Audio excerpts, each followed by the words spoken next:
हाँ, SN2 start करना है ना। SN2 रिएक्शन स्टार्ट करनी है आज या हो चुका है आपके यहाँ स्टार्ट?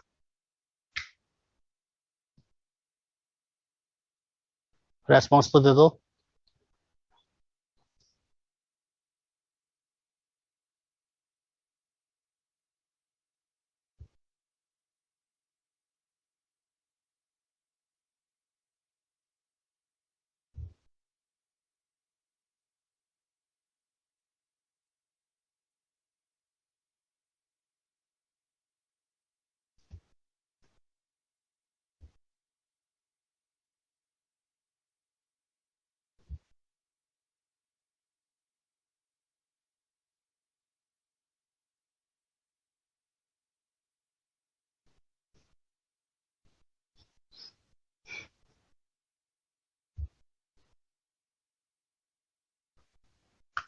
चलिए,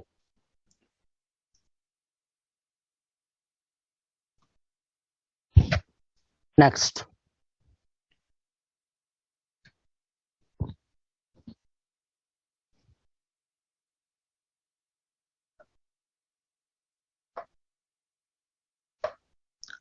next topic is SN2 reaction. अच्छा, पहले फुल फॉर्म लिखा दो।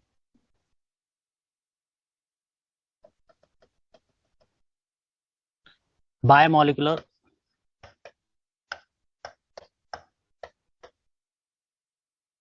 Biomolecular nucleophilic substitution reaction.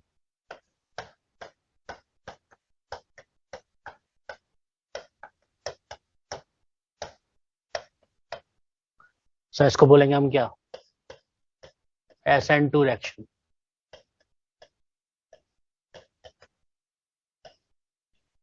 Biomolecular nucleophilic substitution reaction, this is called SN2 reaction. ध्यान दीजिए,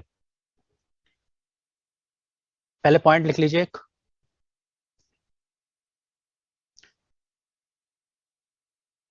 It is a characteristic reaction of it is a characteristic reaction of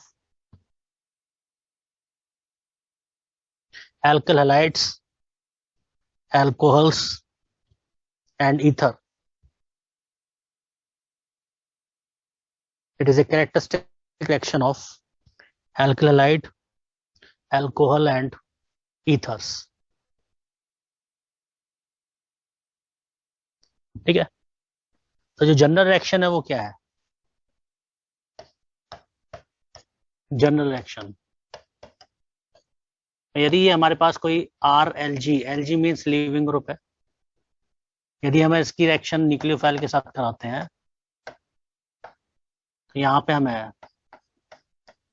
NUR और leaving group मिलता है।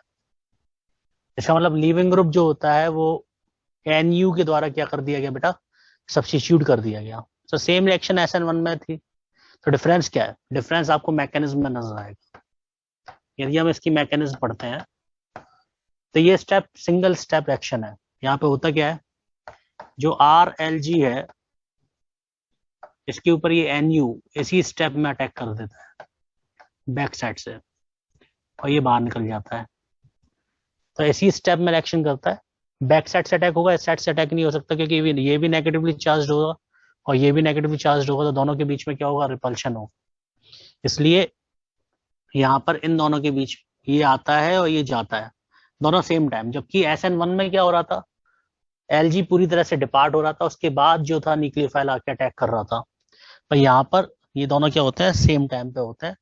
तो होगा क्या, मैं ये न्यूक्लियोफाइल बैक साइड से अटैक करेगा, ये जुड़ रहा है, फॉर्मिंग बॉन्ड है, और जो लीविंग ग्रुप है ये इधर से बाहर निकलेगा और ये नेगेटिव चार्ज, जिसको बोलते हैं हम ट्रांजिशन स्टेट। तो यहाँ पे कोई इंटरमीडिएट फॉर्म नहीं होता, यहाँ पे क्या फॉर्म होती है? ट्रांजिशन स्टेट जो होती है ये फॉर्म होती है, it is transition state. Finally क्या होता है, में LG माइनस बाहर हो जाता है और हमें NUR मिल जाता है। तो ये सिंगल स्टेप एक्शन है। तो first of all it is one step concerted action।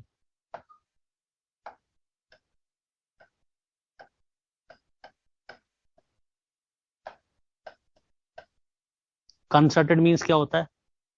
Concerted action वो होती है जिसमें बॉन्ड फॉर्मेशन और बॉन्ड ब्रेकिंग दोनों साथ साथ होते हैं। तो इसलिए मैंने यहाँ पे कंसर्टेड वर्ड लिखा है। Reaction in which bond formation and bond breaking simultaneously takes place। Next, no carbocation,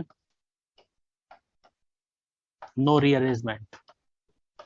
कोई कार्बोकेटाइन नहीं बनता, कोई रीअरेंजमेंट नहीं होता। Next, one transition state is formed. One transition state is formed. अब यदि ट्रांजिशन स्टेट की बात की जाए, ध्यान से देखो, नोट मत करना अभी, पहले ध्यान से देखो क्या है। यदि ट्रांजिशन स्टेट की बात की जाए तो ट्रांजिशन स्टेट कैसे होगा? मैं या तो हम ट्रांजिशन स्टेट को ऐसे शो कर लें,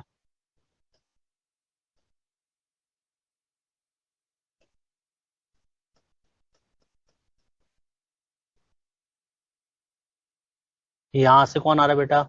NU। यहां से कौन आ रहा है? LG। ये NU। या तो हम इसको ऐसे शो कर लें ट्रांजिशन स्टेट को,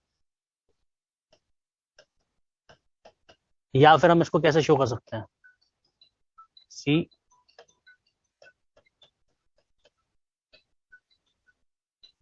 इसके पास एक p ऑर्बिटल होगा। यहां पर क्या लग रहा है बेटा? LG। और यहां पे क्या लग रहा है? NU, negative charge. तो ये क्या है? ट्रांजिशन स्टेट है। तो यहाँ पे यदि हम बात करें तो ट्रांजिशन स्टेट आप देखो तो ट्रांजिशन स्टेट में आपको 5 बॉन्ड दिखाई दे रहे हैं, 1 2 3 4 5। तो इसकी जो शेप होगी इट इज ट्राइगोनल बायपिरामिडल, क्योंकि 5 बॉन्ड दिखाई दे रहे हैं इसलिए ये ट्राइगोनल बायपिरामिडल होगी। पर यदि हम इसके हाइब्रिडाइजेशन की बात करें तो इसका हाइब्रिडाइजेशन ट्राइगोनल बायपिरामिडल तो हमने sp3d में पढ़ा हुआ है, पर क्या कार्बन का हाइब्रिडाइजेशन sp3d हो सकता है? सब पॉसिबल ही नहीं है, क्योंकि ये सेकंड पीरियड का एलिमेंट है, उसके पास d ऑर्बिटल पॉसिबल नहीं है। तो यदि हम इसकी बात करेंगे तो ट्रांजिशन स्टेट इज, अब मैं पॉइंट लिखवा दूंगा, जगह नहीं है, नोट कर लो, फिर लिखवाता हूँ। ये sp2 हाइब्रिडाइज्ड होती है, पर फिर भी इसकी शेप जो होती है वो क्या होती है? ट्राइगोनल बायपिरामिडल होती है। नोट करो।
पॉइंट लिखिए, यदि हो जाए तो डन लिख देना, फिर मैं पॉइंट लिखवाऊंगा, है ना।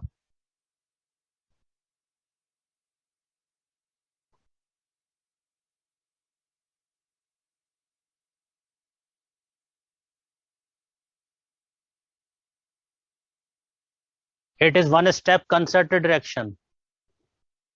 कंसर्टेड मींस जिसमें बॉन्ड फॉर्मेशन और बॉन्ड ब्रेकिंग एक साथ होती है। Transition state, TS means transition state. चलिए लिखिए इसके नीचे point. Transition state is sp2 hybridized। Transition state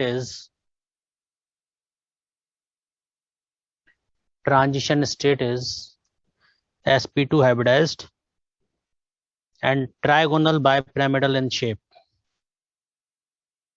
and trigonal bipyramidal in shape।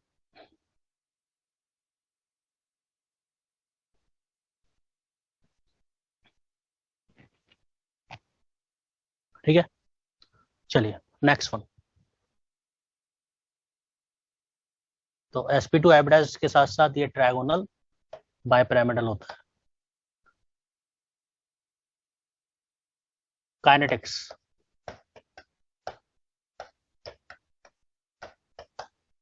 यदि काइनेटिक्स की बात की जाए तो एक ही स्टेप रिएक्शन है, तो जो रेट होती है वो डायरेक्टली प्रोपोर्शनल होता है आरएलजी के भी और न्यूक्लियोफाइल की कॉन्सेंट्रेशन पे भी डिपेंड करेगा। तो it is bimolecular reaction. Bimolecular reaction क्यों है? रेट डिटरमाइनिंग स्टेप में दो मॉलिक्यूल अलग अलग इंटरेक्ट कर रहे हैं। concentration of nucleophile and RLG affect rate of reaction।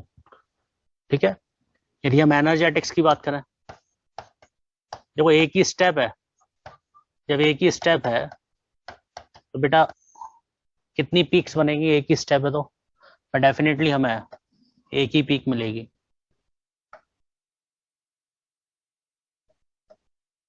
यहाँ पे पोटेंशियल एनर्जी ले लेंगे, यहाँ पे हम क्या लेंगे? Reaction coordinate. यहाँ पे होगा ट्रांजिशन स्टेट। तो एक बात क्लियर है कि जैसे जैसे ट्रांजिशन स्टेट की स्टेबिलिटी बढ़ेगी, इसकी पोटेंशियल एनर्जी कम होगी, और पोटेंशियल एनर्जी कम होगी तो रेट ऑफ रिएक्शन क्या करेगी सर? इंक्रीज करेगी। तो रेट ऑफ रिएक्शन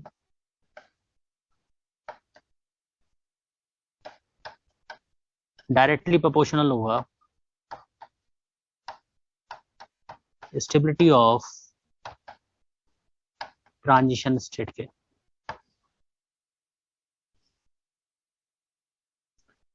तो ट्रांजिशन स्टेट की स्टेबिलिटी देखेंगे यहाँ पर हम, रेट ऑफ रिएक्शन। अभी तक हम क्या देख रहे थे SN1 में? वहां पे हम कार्बोकेटाइन की स्टेबिलिटी देख रहे थे, क्योंकि वहां पे जो ट्रांजिशन स्टेट बनता है वो कार्बोकेटाइन से मैच करता है। यहाँ पे जो ट्रांजिशन स्टेट है वो तो खुद ही है। अगला पॉइंट, अगली बात देखना भाई। अब ट्रांजिशन स्टेट की यदि बात करें तो अभी मैंने ट्रांजिशन स्टेट बनाई थी, तो उसमें देखो कितने ग्रुप थे? एक ऐसे था, एक ऐसे थे, यहाँ पे न्यूक्लियोफाइल, यहाँ पे लिविंग ग्रुप, और 5 ग्रुप थे ओवरऑल। 1 2 3 4 5। एक ही एटम पर 5 ग्रुप थे। एक ही एटम पे 5 ग्रुप होंगे तो जैसे जैसे इनका साइज बढ़ेगा वैसे वैसे इनके बीच में क्राउडिंग ज्यादा होगी, और क्राउडिंग ज्यादा होगी तो स्टेबिलिटी क्या हो जाएगी? बढ़ जाएगी। तो as size of group increases,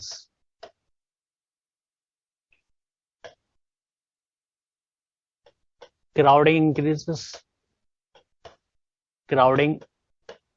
increases, and stability of transition state increases. Sorry, stability of transition state decreases, hence rate of reaction decreases। तो यदि हम रेट ऑफ रिएक्शन देखें, रेट ऑफ रिएक्शन, तो बेटा CH3Lg इसकी रेट सबसे ज्यादा होगी क्योंकि ये तीनों H छोटे हैं। यदि एक H को हम R से रिप्लेस कर दें तो ये बनेगा,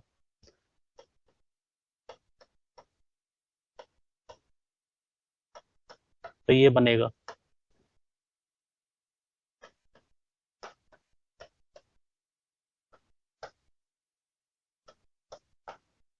तो ये बनेगा। ठीक है ना। तो जैसे जैसे देखो R बढ़ रहे हैं वैसे वैसे रेट ऑफ रिएक्शन क्या होती चली जाएगी, कम होती चली जाएगी। क्यों? स्टेरिक क्राउडिंग बढ़ेगी, इसलिए ये कम होता चला जाएगा। जो न्यूक्लियोफाइल आना होगा वो तो आएगा ही आएगा, न्यूक्लियोफाइल तो सब में सेम रहेगा, Lg सब में सेम है। तो R बढ़ने से रेट ऑफ रिएक्शन क्या करेगी बेटा, डिक्रीज करेगी। As beta branching increases, as beta branching increases, rate of reaction decreases। क्या मतलब है? यदि हम रेट देखें,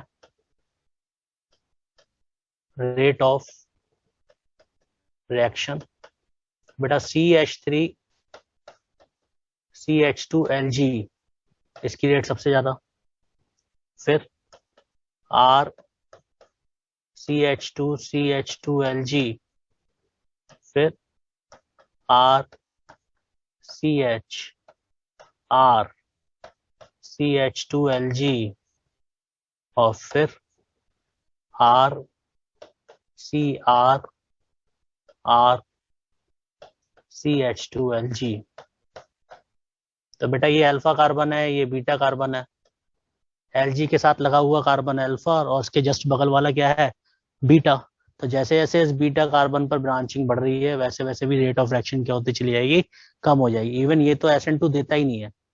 ये SN2 क्यों नहीं देता? क्योंकि जैसे ही इसके पास अटैक अप्रोच नहीं कर पाता न्यूक्लियोफाइल, ये तीन बड़े बड़े ग्रुप हो जाते हैं तो यहाँ तक ये न्यूक्लियोफाइल अटैक ही नहीं कर पाता, क्योंकि बैक साइड से ही अटैक होगा तभी अटैक हो सकता है।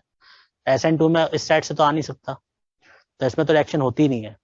और इसमें भी रिएक्शन नहीं होता। ये दोनों पॉइंट्स में लिखाऊंगा कि ये वाला और ये वाला SN2 रिएक्शन शो नहीं करता है। ठीक है, नोट करो।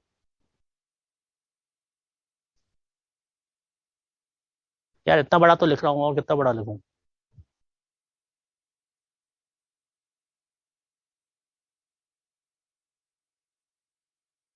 Lg लिविंग ग्रुप है बेटा, Lg इज लिविंग ग्रुप।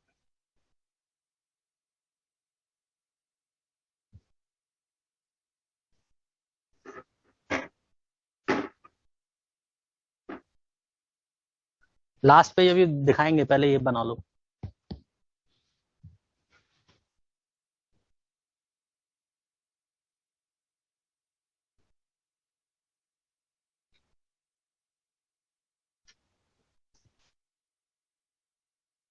ठीक है, अरे बीच में जो कार्बन होंगे उस पर दो हाइड्रोजन होंगे, लास्ट में जो वैलेंसी हाइड्रोजन भी अब मेरे को बताने पड़ेंगे तो शर्म की बात है।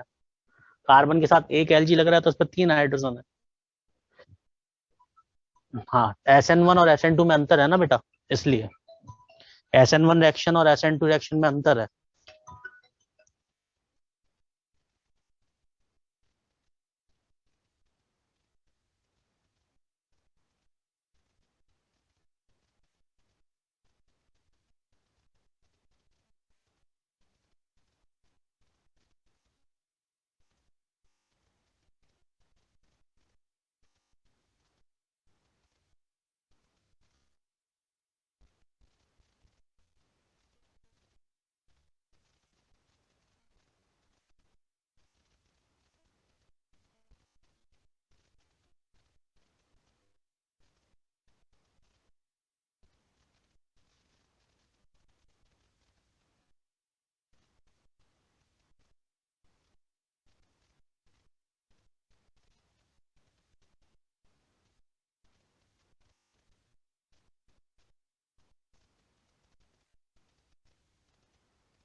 चलिए नेक्स्ट, और कोई डाउट है किसी को?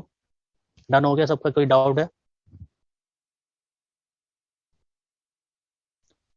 Is this the characteristic reaction of any group? हाँ, एनी ग्रुप लिखवाया ना बेटा, एल्कलाइड अल्कोहल एंड ईथर, पहली लाइन ही लिखवाई थी। अब अलग अलग लेंगे, अलग अलग लेंगे। पहले एक बार जनरल बातें बता दूं, उसके बाद मैं अलग अलग लूंगा। एल्कलाइड्स के लिए अलग पढ़ाऊंगा, एल्कोहल के लिए अलग पढ़ेंगे, ईथर्स के लिए अलग पढ़ेंगे। तो यहाँ पर SN1 से इसकी रेट यदि आप देखें तो SN1 से इसकी रेट बिल्कुल डिफरेंट है, मतलब अपोजिट है, इनवर्स है। SN1 में जो रेट थी यदि उसका उल्टा कर दे तो वो SN2 की रेट मिल जाएगी हमें। Next heading, stereo chemistry. अब यदि हम इसमें स्टीरियो केमिस्ट्री की बात करें,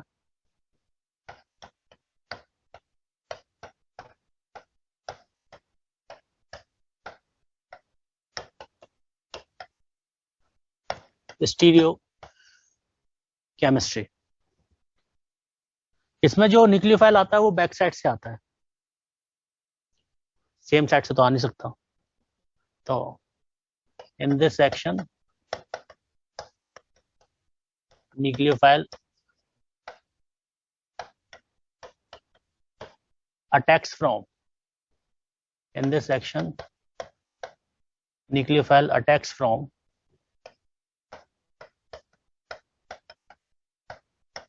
backside of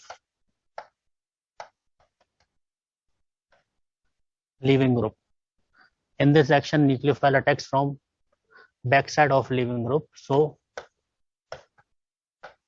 inversion of configuration, inversion of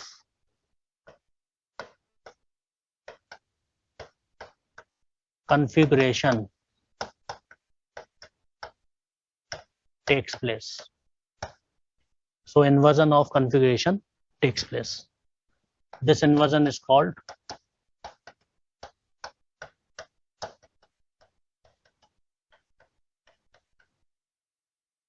Walden inversion.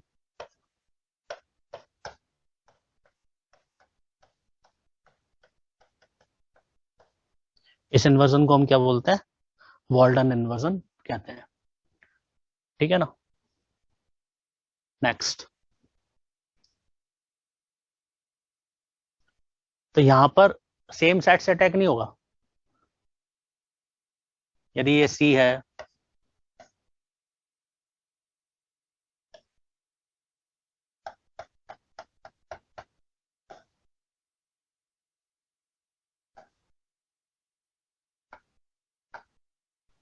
ये Lg है मान लिया, तो यहाँ पे जब Nu आएगा तो यहाँ पे सिर्फ एक ही प्रोडक्ट बनेगा मैं,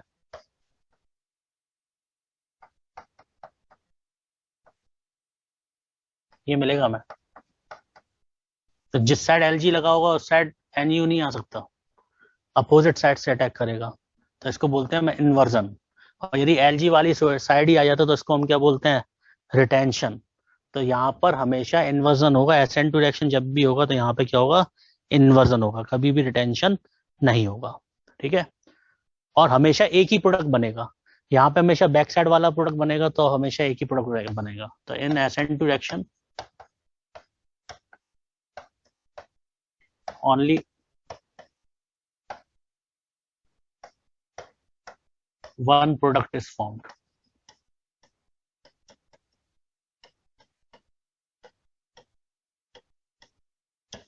In SN2 reaction, only one product is formed. SN2 reaction is stereospecific reaction.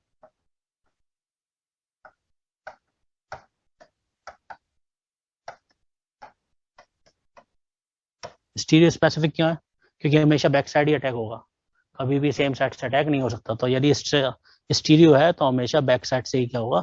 Attack होगा। SN1 का ईथर इसलिए नहीं हुआ है क्योंकि SN1 का ईथर और SN2 का ईथर मैं एक साथ पढ़ाऊंगा, तभी आप कंपैरिजन कर पाओगे कहाँ पे SN1 होगा, कहाँ पर SN2 होगा।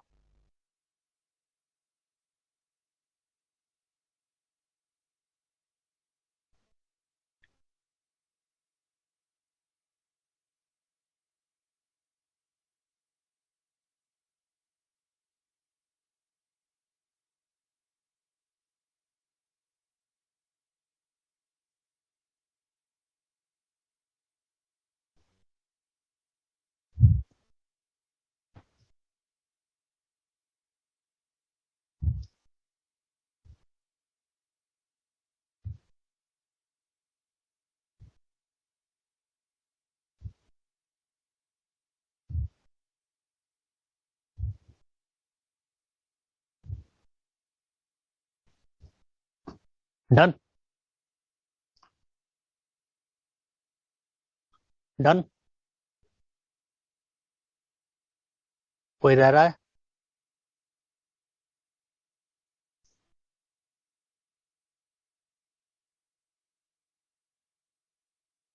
नहीं, ऑफलाइन वालों को नहीं करनी, ऑनलाइन क्लास, ऑफलाइन में हो चुका है ये सब।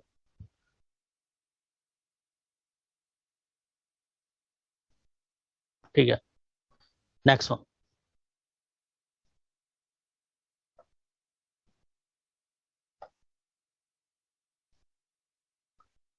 अब हम ग्रुप वाइज पढ़ेंगे। सबसे पहले एल्केलाइट्स। सबसे पहले एल्केलाइट।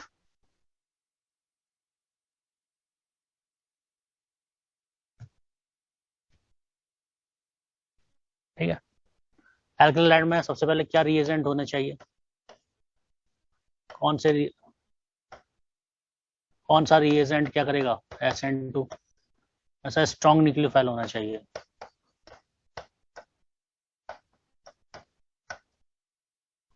स्ट्रॉन्ग न्यूक्लियोफाइल होना चाहिए। जैसे कौन कौन?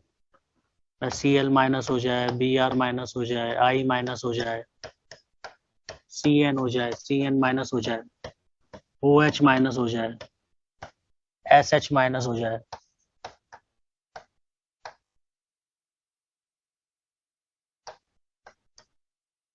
NO2 माइनस हो जाए, RS माइनस हो जाए। तो ये सब देखो, आप तो नेगेटिवली चार्ज हैं। NH3 हो जाए, PH3 हो जाए, PPH3 हो जाए, एक्सेट्रा। ये सब क्या शो करेंगे? ये सब SN2 रिएक्शन शो करेंगे, क्योंकि they all are strong nucleophile. ये सभी के सभी कैसे न्यूक्लियोफाइल हैं?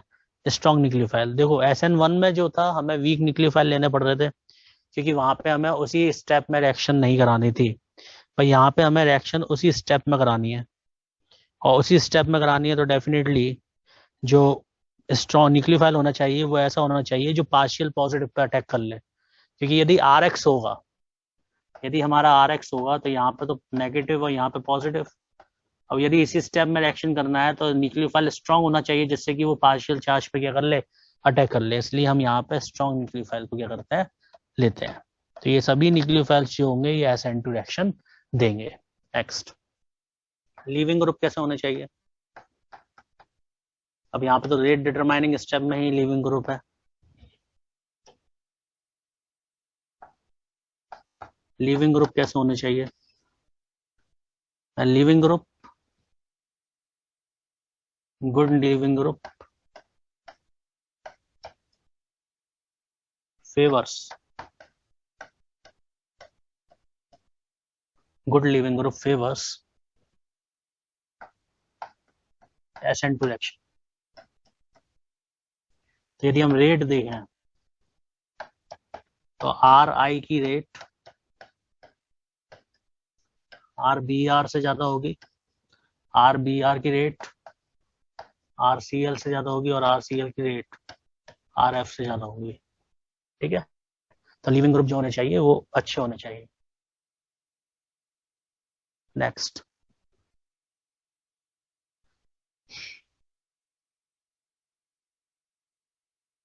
सॉल्वेंट। सॉल्वेंट कैसा चाहिए? यहाँ पे जो सॉल्वेंट होना चाहिए वो पोलर एप्रोटिक सॉल्वेंट होना चाहिए। Polar aprotic solvent,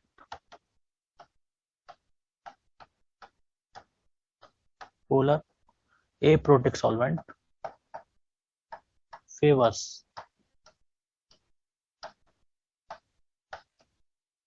SN2 reaction. क्योंकि पोलर प्रोटेक होगा ना, तो वो इन न्यूक्लियोफाइल्स की न्यूक्लियोफिलिसिटी को क्या कर देगा? कम कर देगा। क्योंकि पोलर प्रोटेक सॉल्वेंट जो होगा वो तो हाइड्रोजन बॉन्डिंग बना लेगा इनके साथ। ये हाइड्रोजन बॉन्डिंग नहीं बनाएगा तो आयन डायपोल इंटरेक्शन कर लेगा, और आयन डायपोल इंटरेक्शन हो जाएगा तो इसकी न्यूक्लियोफिलिसिटी को क्या कर देगा?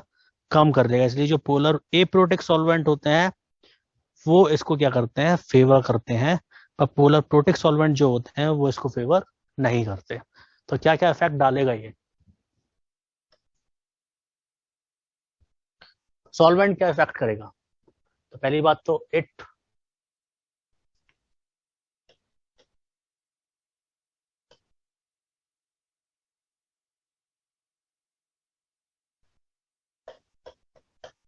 Helps in ionization of R X bond, R X bond के आयोनाइजेशन में ये हेल्प करेगा। Next,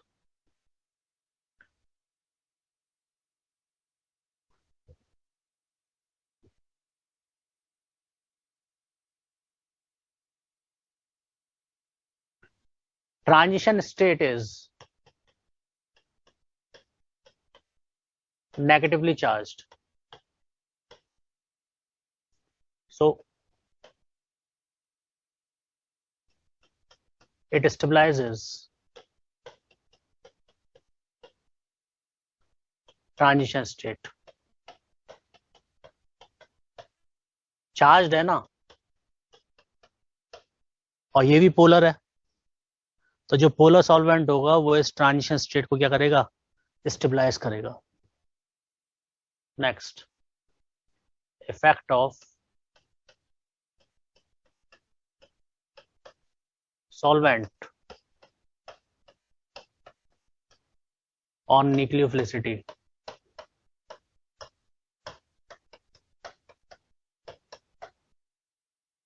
effect of solvent on nucleophilicity.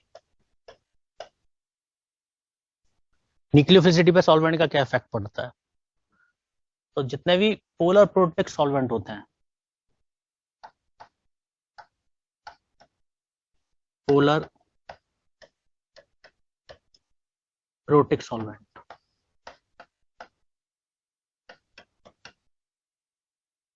In polar protic solvent, जो न्यूक्लियोफिलिसिटी होती है, न्यूक्लियोफिलिसिटी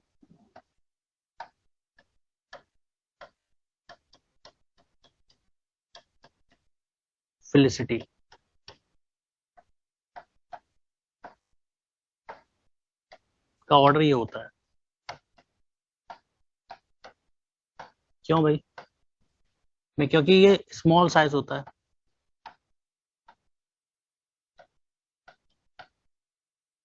स्मॉल साइज है तो इसके साथ स्ट्रॉन्ग हाइड्रोजन बॉन्डिंग,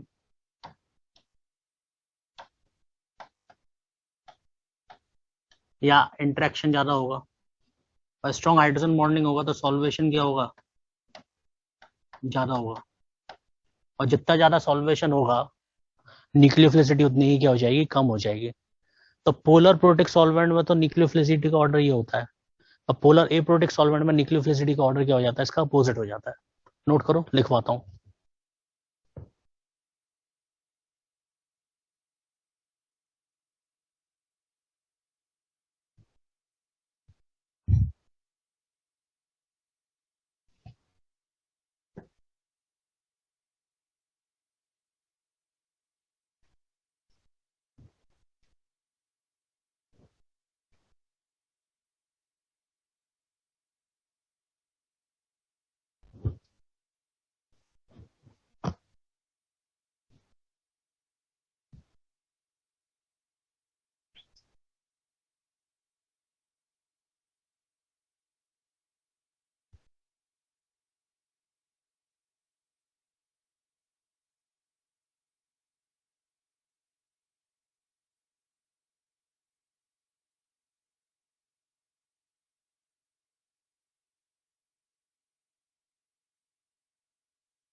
बेटा सॉल्वेशन होने से जो नेगेटिव चार्ज है वो कम हो जाएगा ना, ये नेगेटिव चार्ज कम हो जाएगा, नेगेटिव चार्ज कम हो जाएगा तो इसकी न्यूक्लियोफिलिसिटी कम हो जाएगी,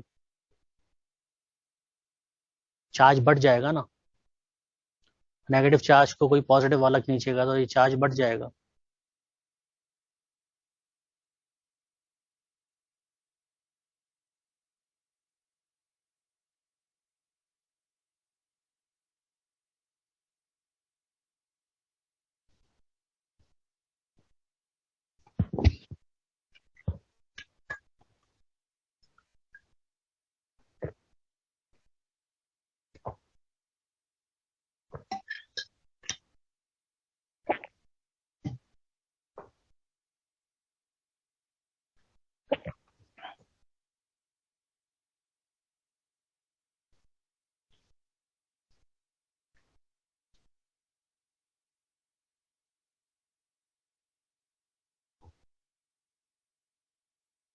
ए प्रोडक्ट सॉल्वेंट में भी लिखवा रहा हूँ बेटा, जगह तो है ना, तो ये तो प्रोटिक के सॉल्वेंट में है, ये न्यूक्लियोफिलिसिटी ऑर्डर तो प्रोटिक सॉल्वेंट में है, ए प्रोटिक में भी लिखवाऊंगा। डन, चलो ठीक है, कोई रह रहा है?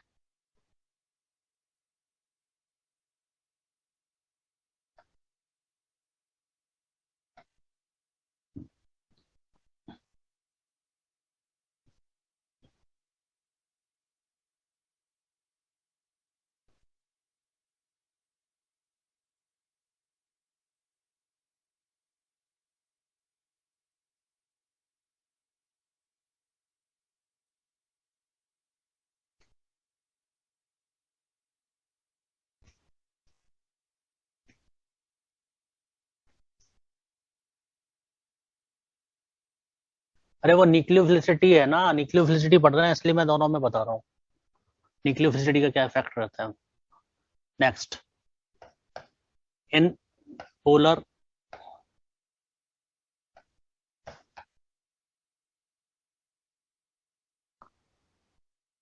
ए protic solvent, in polar aprotic solvent, nucleophilicity order क्या रहता है? सबसे ज्यादा होता है F minus, then Cl minus, then Br minus, then I minus, क्योंकि ये स्मॉल साइज होता है। अब पोलर एप्रोटिक पे H तो होता नहीं है जो इसके साथ इंटरआयनिक इंटरेक्शन करे, तो स्मॉल साइज की वजह से इस पर इलेक्ट्रॉन डेंसिटी ज्यादा होती है, इलेक्ट्रॉन डेंसिटी ज्यादा होगी तो न्यूक्लियोफिलिसिटी क्या हो जाएगी? ज्यादा हो जाएगी। वहां पे भी इलेक्ट्रॉन डेंसिटी ज्यादा होती है, इलेक्ट्रॉन डेंसिटी ज्यादा होने की वजह से वहां सॉल्वेशन की वजह से न्यूक्लियोफिलिसिटी क्या हो जाती है? कम हो जाती है। पर यहाँ पे सॉल्वेशन तो है नहीं, तो इसलिए जो न्यूक्लियोफिलिसिटी है वो इधर इंक्रीज हो जाती है सॉल्वेशन ना होने की वजह से।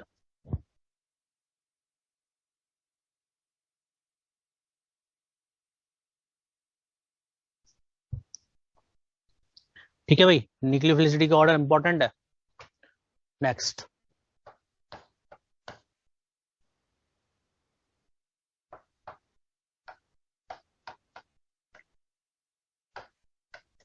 रेट ऑफ रिएक्शन बता ही रखा है, एज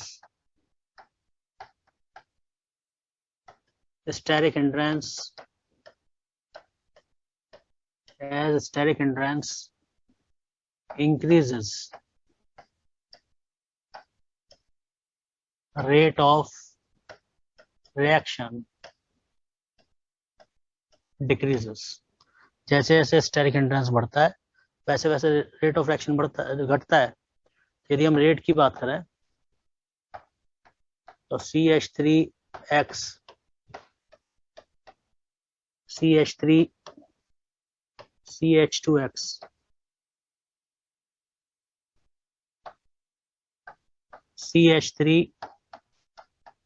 CH3X और CH3C, CH3, CH3X।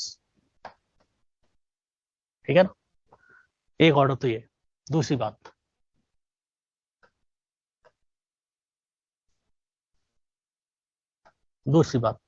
ये तो स्टेरिक हिंड्रेंस के बेसिस पे बात हो गई सर।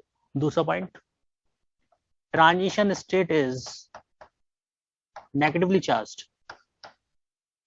ट्रांजिशन स्टेट क्या होती है? नेगेटिवली चार्ज्ड होती है। तो जो इलेक्ट्रॉन विड्रॉइंग ग्रुप होते हैं, इलेक्ट्रॉन विड्रॉइंग ग्रुप इंक्रीजेस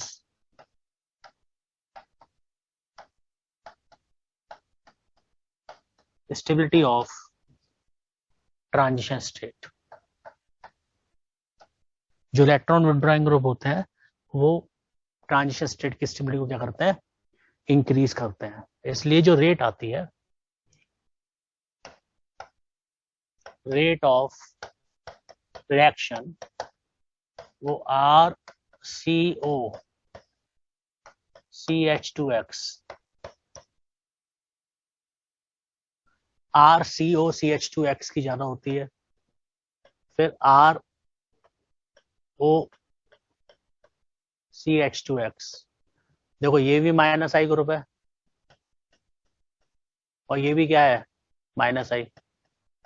ये ट्रांजिशन स्टेट की स्टेबिलिटी को बढ़ाते हैं और इसके बाद इसकी रेट आएगी। तो इसके कंपेरेटिवली में ये दोनों की रेट क्या होगी? ज्यादा होगी, क्योंकि ये माइनस आई लगे होने की वजह से ट्रांजिशन स्टेट को स्टेबलाइज करते हैं।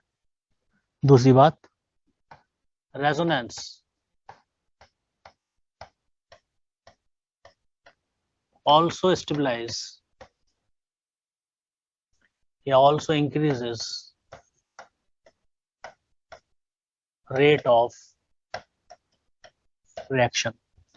यदि हम ये ले लें PH CH2X, इसकी rate CH2 double bond CH CH2X, इससे ज्यादा।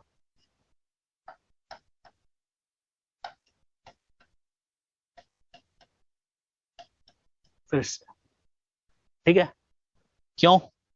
मैं देखो ट्रांजिशन स्टेट में आपको मैंने बताया था कि इस तरह का p ऑर्बिटल लोब होता है इस वाले पे। तो ये कार्बन एस पे यदि लोब होगा और यदि ये पीएच होगा तो पीएच पे भी एक लोब होगा। इन दोनों में रेजोनेंस के कारण इस ट्रांजिशन स्टेट की स्टेबिलिटी क्या कर जाती है? इंक्रीज हो जाती है। इसलिए जहां रेजोनेंस होगा वहां पर SN2 की रिएक्शन रेट बढ़ जाएगी। तो जो जनरल ऑर्डर आता है रेट का, general order of rate of reaction, वो क्या आता है? मैं सबसे ज्यादा रेट तो इसकी होती है RCO CH2X, then RO CH2X, then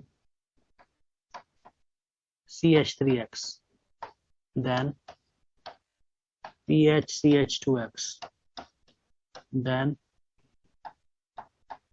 CH2 CH2X, then CH3 CH2X, then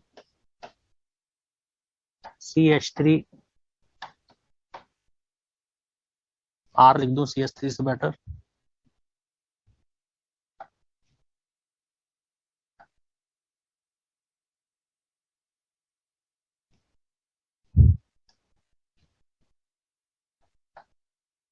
then R CHX R, then R3 CX। जगह नहीं थी, 3 R अलग अलग भी लिख सकते हैं, तो मैंने R3 CX लिख दिया है।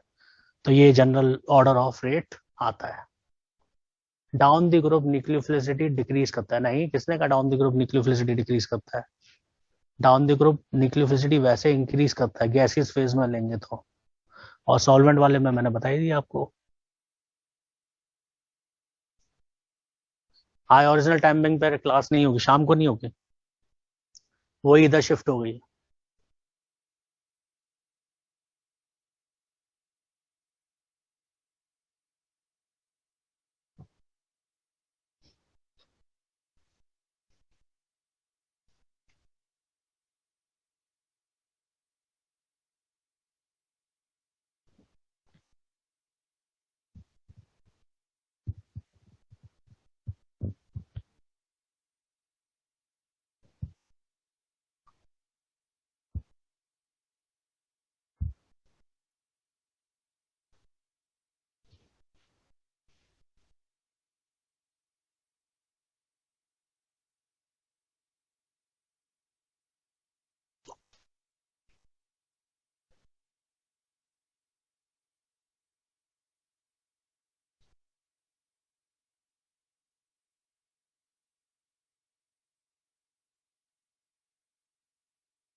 पीएच किसके साथ रेजोनेंस में है? ट्रांजिशन स्टेट के साथ। इस कार्बन पे जब ट्रांजिशन स्टेट आएगी, जब अटैक करेगा, तो एक पी ऑर्बिटल होगा ना ट्रायगोनल प्लेनर का, वो इस पीएच के उसके साथ रेजोनेंस करेगा। ट्रांजिशन स्टेट में रेजोनेंस की बात कर रहा हूं मैं।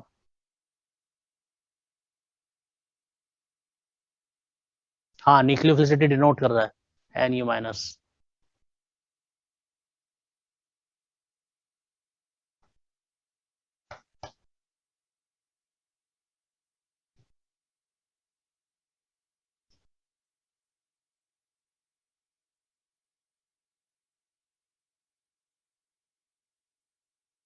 हाँ, लास्ट ऑर्डर याद रखो, सही काम हो जाएगा। अरे वेट, एक गड़बड़ हो गई। नहीं, सही है, ठीक है। RC हुई है, ठीक है। नोट करो फटाफट।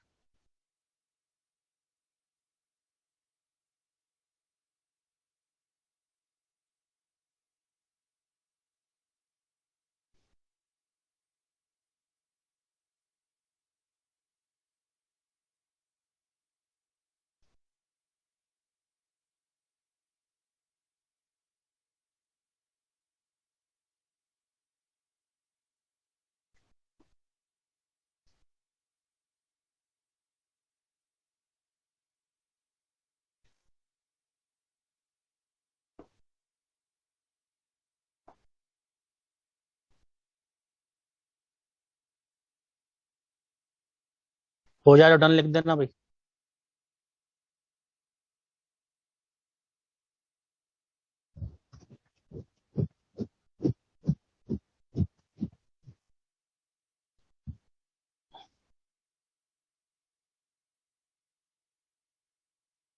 बेटा लास्ट वाले में रेजोनेंस नहीं होगा, तभी तो बताया है कि इसके कंपेरेटिवली जिसमें रेजोनेंस नहीं है, उससे इन दोनों की रेट ज्यादा है जिनमें रेजोनेंस है।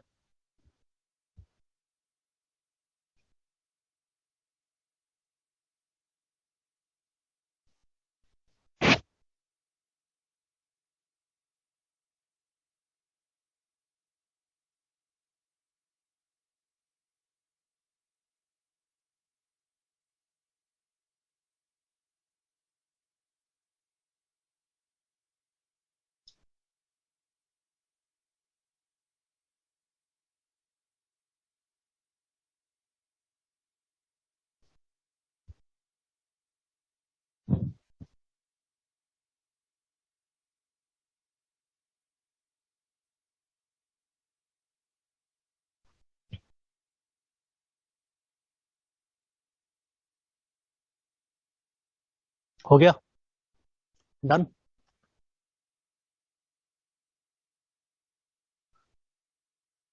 CH3X में स्टेरिक हिंड्रेंस भी तो नहीं है, सिर्फ एक ही फैक्टर नहीं है ना। यहाँ पे स्टेरिक हिंड्रेंस ना होने के कारण बिल्कुल ट्रांजिशन स्टेट ज्यादा स्टेबल इसलिए हो जा रही है कि तीनों ग्रुप छोटे हैं। वहां पीएच के साथ भले ही रेजोनेंस आ रहा है, पर पीएच स्टेरिक हिंड्रेंस भी क्या कर रहा है, इंक्रीज कर रहा है। तो एक से ज्यादा फैक्टर्स होते हैं, हम सिर्फ एक फैक्टर को लेके नहीं चल सकते। Next note.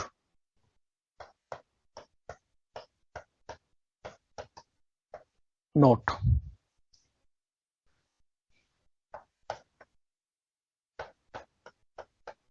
यदि हम ये ले लें,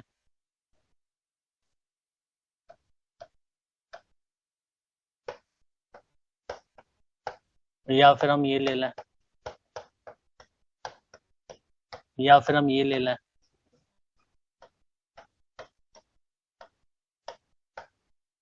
या फिर हम ये ले लें,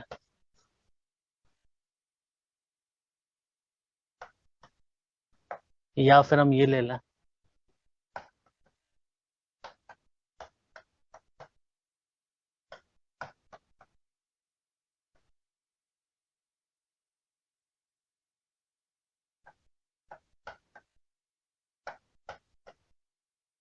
या फिर हम ये ले लें।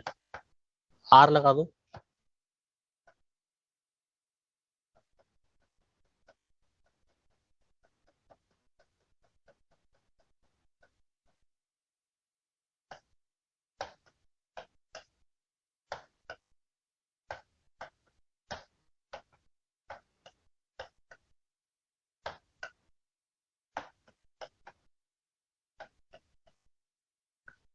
ये जितने भी हैं, do not give,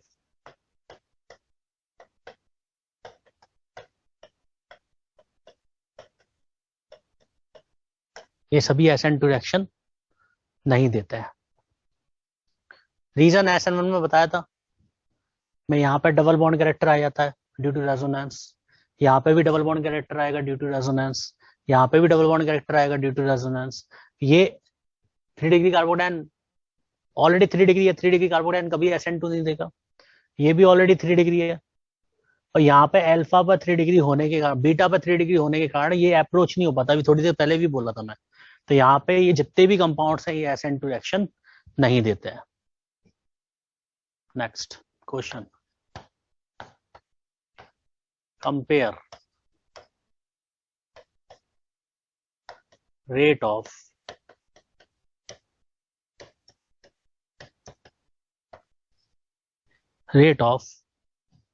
SN2 reaction. हमें SN2 रिएक्शन की रेट कंपेयर करनी है। क्वेश्चंस लिख रहा हूँ भाई, नोट करिए, और आप ही को करना है।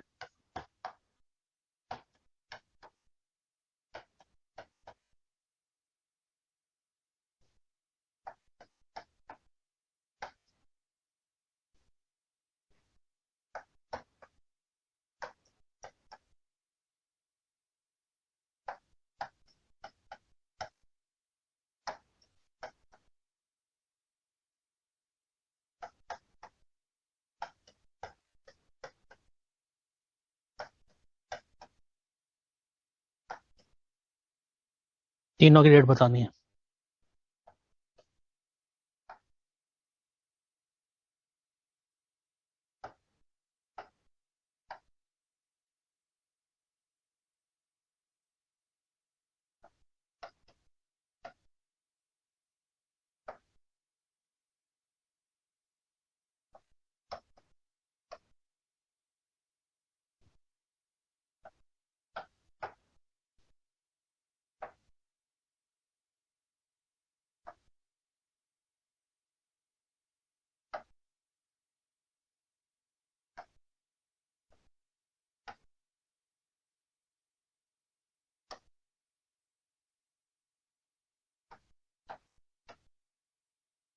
ठीक है,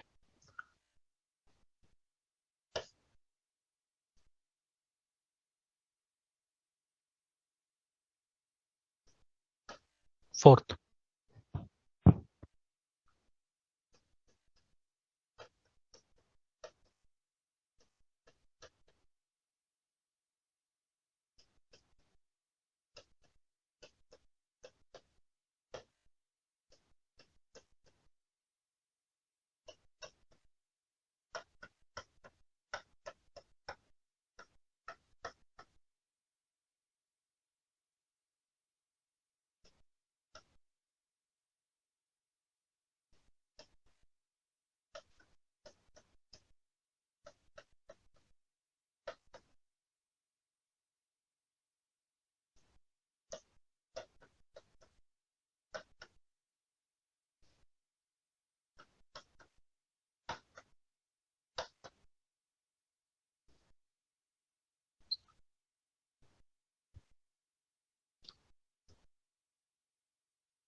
बनाइए।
करिए भाई फटाफट,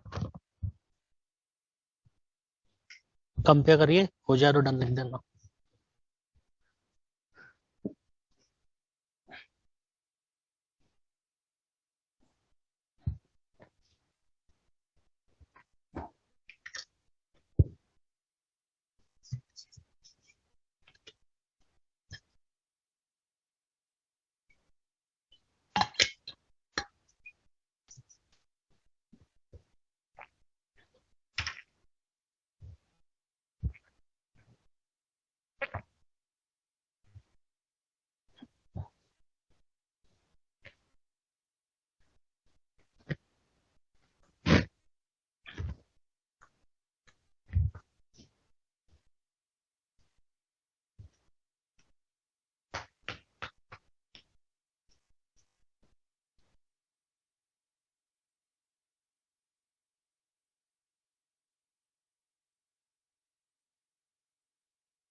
हो गया, कोई रह रहा है?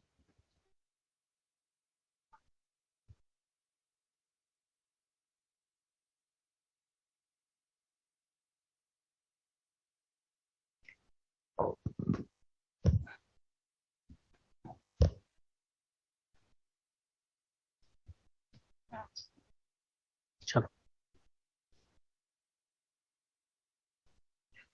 यहाँ पर डेफिनेटली इसकी रेट ज्यादा होगी, ब्रांचिंग बढ़ेगी, स्टेरिक हिंड्रेंस बढ़ेगी, अल्फा कार्बन पे ब्रांचिंग बढ़ रही है, तो अल्फा कार्बन पे यदि ब्रांचिंग बढ़ेगी तो डेफिनेटली डिक्रीज होगी रेट। यहाँ पे सबसे ज्यादा रेट किसकी होगी? सबसे ज्यादा तो फर्स्ट की होगी, देन सेकंड, देन थर्ड, क्योंकि ये 1 डिग्री है, ये 2 डिग्री है, ये 3 डिग्री है। यहाँ पे सबसे ज्यादा सेकंड होगा, एलाइलिक है, इसकी वजह से रेजोनेंस मिलेगा इस कार्बन को। यहाँ पर फिर फर्स्ट, थर्ड वाला तो शो ही नहीं करेगा, second, first and then third, this one. Fourth, leaving group ability के अकॉर्डिंग डिसाइड करेगा। फिफ्थ, ये सबसे ज्यादा, फिर ये ऑर्डर के अकॉर्डिंग। और यहाँ पे बीटा कार्बन पे ब्रांचिंग बढ़ रही है, बीटा कार्बन पे ब्रांचिंग बढ़ेगी तो रेट ऑफ रिएक्शन क्या हो जाएगी? कम हो जाएगी। इन क्वेश्चंस में कोई डाउट हो तो पूछो दोबारा। ये क्वेश्चंस आते हैं भाई, बोर्ड में भी आते हैं। फोर्थ में 1 का मैक्सिमम होना चाहिए, फोर्थ में तो 1 का ही तो मैक्सिमम है, ClBr। अच्छा, मैं उल्टा लिख गया, सॉरी। हाँ, 1 का मिनिमम होगा, लीविंग ग्रुप के अकॉर्डिंग जाएगा ना।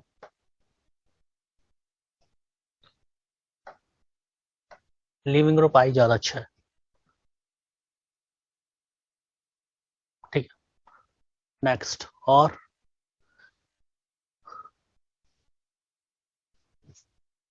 कोई डाउट? फिफ्थ वाला, फिफ्थ तो ऑर्डर में लिखाया था। CO जो है वो इलेक्ट्रॉन विड्रॉइंग ग्रुप है, पीएच जो है वो रेजोनेंस के कारण, और वो सिंपल है।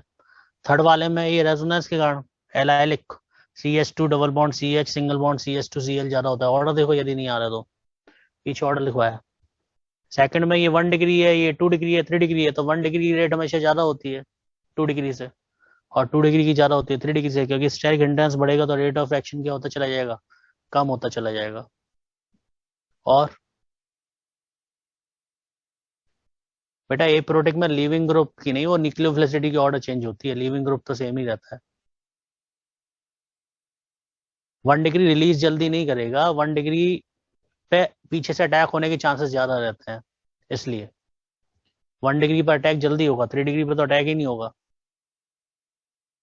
चलो चलो आगे, हो गया डन।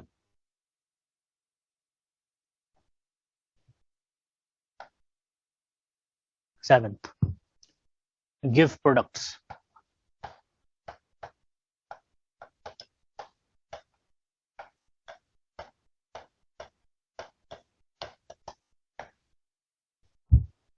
प्रोडक्ट्स की बात करें तो मैं रिएक्शंस लिख रहा हूँ, एक रिएक्शन मैं बताऊंगा, फिर आप करेंगे अपने आप।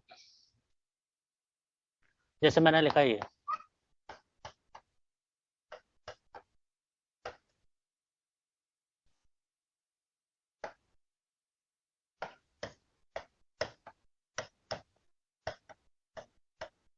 ठीक है। अब यहाँ पे ये KOH है तो ये क्या देगा, OH माइनस देगा, OH माइनस इस पर अटैक करेगा। DMSO जो है यहाँ पे सॉल्वेंट है, तो OH माइनस यहाँ पर न्यूक्लियोफाइल है, वो Cl को रिप्लेस करेगा और अल्कोहल बनेगा।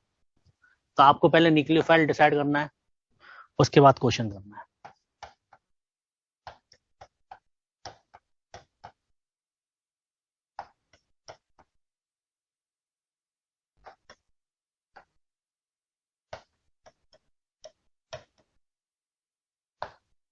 यहाँ कोई रीअरेंजमेंट नहीं होगा, इसका ध्यान रखना।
करिए भाई।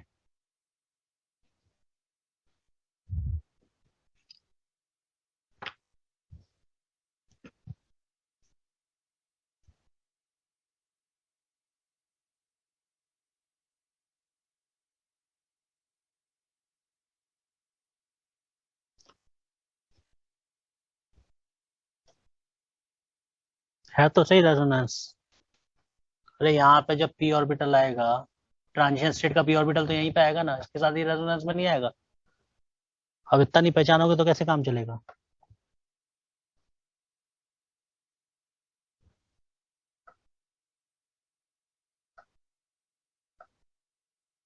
यहाँ पे ऑर्डर क्या लिखा है, CH डबल बॉन्ड CH है ना,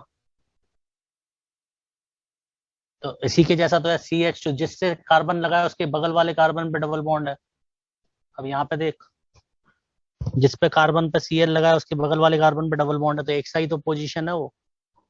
इतना तो आइडेंटिफाई करना सीखो अब।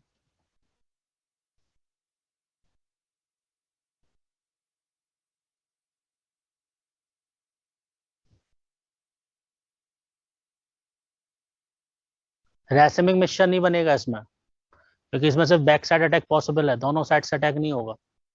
जब दोनों साइड से अटैक होता है तब रैसेमिक मिक्सचर फॉर्म होता है।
3 केस में, रुक जाओ, चैट मत लिखो भाई, कोई कुछ पूछ रहा है।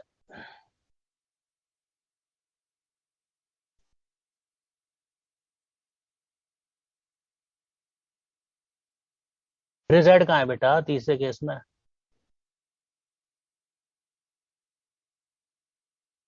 क्या नाम है तेरा? अनिरुद्ध।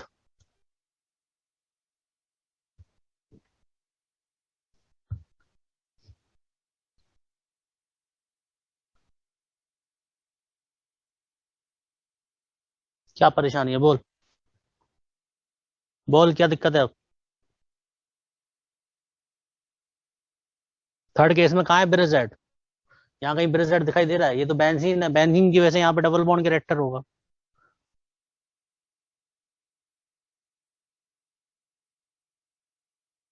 अरे अब बोलना, कहाँ गायब हो गया?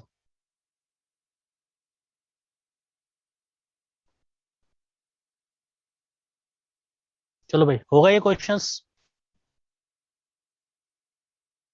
करो डिस्कस। चलो ध्यान दो।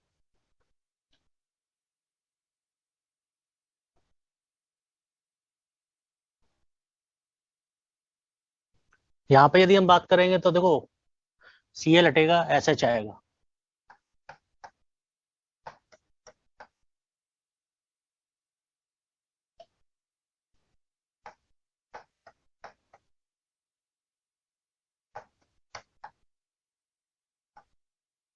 क्योंकि ये एस एच माइनस और ये एन प्लस में ब्रेक होगा, एस एच माइनस और एन प्लस में ब्रेक होगा, इसलिए ऐसा होगा।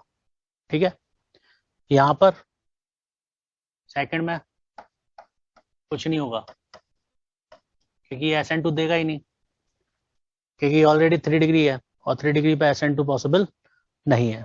यहाँ पर बी आर हटेगा, और उसकी पे क्या आएगा? सी एच थ्री आएगा। यहाँ पर ये अच्छा क्वेश्चन है भाई, ध्यान से देखना, यहाँ स्टीरियो काम आएगी हमारी। यहाँ पे ये C L above the plane है, तो इससे जो एन ए प्लस और सी एन माइनस बनेगा, तो इधर से सी एन माइनस जो आएगा वो बैक साइड दी प्लेन आएगा। जो सी एन माइनस आएगा वो ऐसे जुड़ेगा, इसकी स्टीरियो पे कोई फर्क नहीं पड़ेगा, सी एस थ्री की स्टीरियो पे, तो एक ही प्रोडक्ट बनेगा। मैं यहाँ पे सिर्फ बैक साइड अटैक ही पॉसिबल है, अबव द प्लेन ये अटैक नहीं कर सकता, इसलिए हमें एक ही प्रोडक्ट मिलेगा। इन द सेम वे यहाँ पर ये बी आर यहाँ से जाएगा, तो ओ एच अपोजिट से आएगा, तो ओ एच यहाँ लगेगा।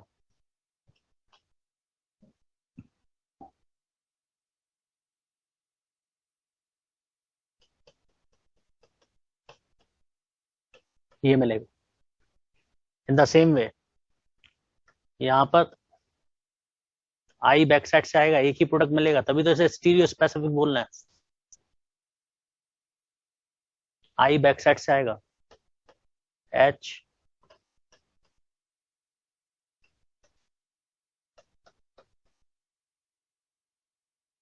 नोट करिए, इसमें कोई डाउट हो तो पूछिए।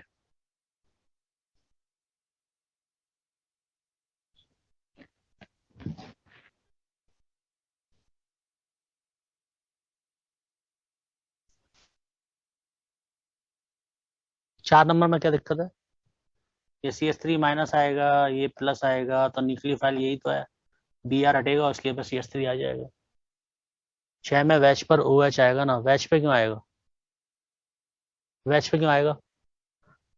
इसका इसका बैक साइड वैच कैसे हो जाएगा? वैच तो अबव द प्लेन है, इसका बैक साइड तो इस साइड से आएगा ना, वैच तो अबव द प्लेन है, अबव द प्लेन थोड़ी नहीं अटैक करेगा।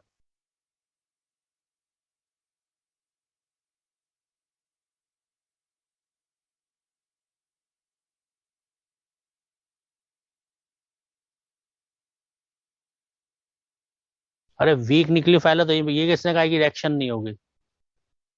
एसीटोन के कारण होती है रिएक्शन, बताऊंगा जब फिंकलस्टीन रिएक्शन है इसका नाम, बताऊंगा। फिंकलस्टीन रिएक्शन दोबारा पढ़ाऊंगा, कल पढ़ाऊंगा, आज नहीं कल पढ़ाऊंगा। हाँ, इसमें कोई डाउट?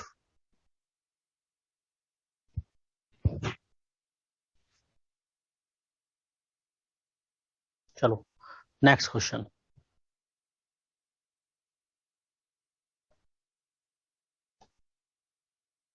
कितना नंबर हुआ क्वेश्चन? 7th।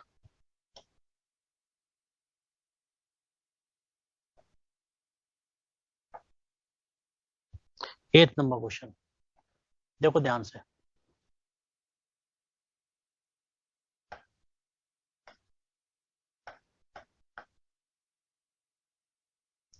एथ नंबर में यदि हम स्टीरियो की बात करें तो आई यहाँ पे मैं ऊपर ले रहा हूं। अब यहाँ पे मैं थोड़ा सा रोटेशन करना बताऊंगा।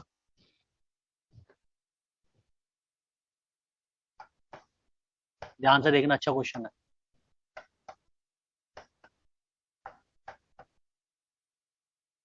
और यहाँ पे मैंने ले लिया क्या, अटैक करा दिया NaSH का। अब दिक्कत क्या है, आई तो यहाँ पे है, तो इस साइड से अटैक होना चाहिए। तो इस साइड से अटैक कराएंगे तो भैया बनाएंगे क्या, चक्कर पड़ जाएगा। तो इसको मैं रोटेट करके लिख ले रहा हूँ। मैंने आपको स्टीरियो में बताया था कि यदि एक कायरल सेंटर है तो नीचे वाली वैलेंसी फ्री कर दो और इन तीनों को रोटेट कर दो। या तो मैं इसको इधर ले आऊं, ऐसे लिख लूं, ये एक ही बात है। आई को तो मैंने यहाँ लिख लिया, H यहाँ पे, D यहाँ पर, और नीचे वाले के साथ मैंने कुछ नहीं किया, वो एज इट इज रहने दिया। ये दोनों कंपाउंड आइडेंटिकल हैं, दोनों में कोई फर्क नहीं है। अब SH माइनस आएगा, ये प्लस, तो SH माइनस इस सेट से अटैक करेगा, तो हमें क्या प्रोडक्ट बनेगा, D SH यहाँ पे आएगा तो H यहाँ पे आ जाएगा, और नीचे वाले कायरल सेंटर पे कोई फर्क नहीं पड़ेगा, HDCH3। अब जरूरी नहीं है कि मैंने आई यहाँ रोटेट किया है, यहाँ भी लेके जा सकते थे, आई यहाँ ले जाते, D यहाँ ले जाते, H यहाँ ले जाते, तो आई यहाँ पे आता तो SH यहाँ से अटैक करता, पर उसमें क्या होता, H ऊपर होता, ये अंतर हो जाता। और वो इससे भी बन जाएगा। यदि मैं आई को यहाँ ले जाना चाहता हूँ तो क्या होगा, आई इधर आएगा, H इधर आएगा, D इधर आएगा, रोटेट कर सकते हैं इनको हम। नीचे वाली वैलेंसी को फिक्स करके इनको हम क्या कर सकते हैं, रोटेट कर सकते हैं। हाँ, थ्योरी में आप ऑफलाइन वालों को बराबर आ गए।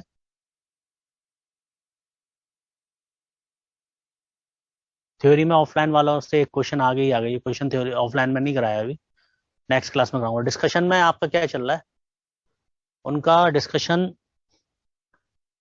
एक्सरसाइज 1 और एक्सरसाइज 2 हो गया शायद उनका।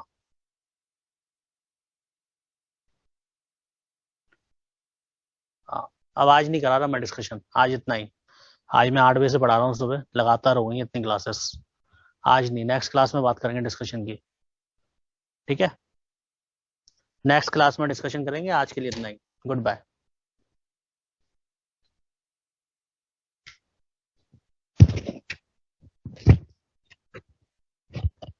समझ में तो आ रहा है, ये जो पढ़ा रहा हूँ ये समझ में आ रहा है।